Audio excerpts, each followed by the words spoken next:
அன்பு நண்பர்களுக்கு வணக்கம். நான் உங்கள் ராஜநாடி ஜோதிடர் விண்வெளி பார்வை சேனலில் இருந்து காயத்ரி.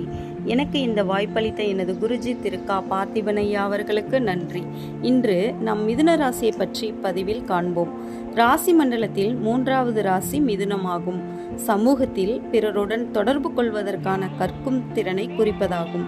இசை, நாட்டியம், நளினங்களை வெளிப்படுத்தும் பகுதியாக மிதுன ராசி இருக்கிறது. பொதுவாக மிதுன ராசியானது மேற்கு திசையை குறிக்கும். இந்த பகுதியில் வசிக்கும் அனைவரையும் ஈர்க்கும் குணம் கொண்டது. கல்வி நிலையம், பதிவு அலுவலகம், நிலம் சார் நபர்கள் உள்ள இடங்கள் மற்றும் தோட்டம், ஊர் பகுதிகள்.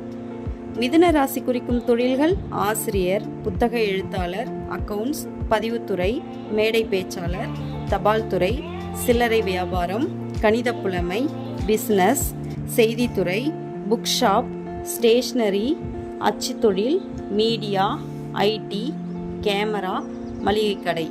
மிதுன ராசி குறிக்கும் கல்வி கணிதம், கம்ப்யூட்டர், இன்ஜினியரிங், காமர்ஸ். மிதுன ராசி குறிக்கும் பகுதிகள் தானிய சேமிப்பு கிடங்கு, பள்ளிக்கூடம், லைப்ரரி, படிக்கும் அறை, பூங்கா, கடைவீதி, நந்தவனம்.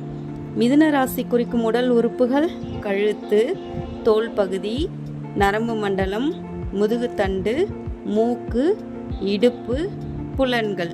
மிதுன ராசி குறிக்கும் நோய்கள் ஊமை, செவிடு, திக்குவாய், பார்வை குறைபாடு, வாதம், நரம்பு தளர்ச்சி, தோல் நோய்கள். மிதுன ராசியின் பொதுவான தன்மைகள் கலைகள், எழுத்து, ஓவியம், பாடல், பேச்சு, கேட்கும் திறன், கேள்வி ஞானம், சாதுரியம். மற்ற ராசிகளை பற்றி அடுத்த பதிவில் காணலாம்.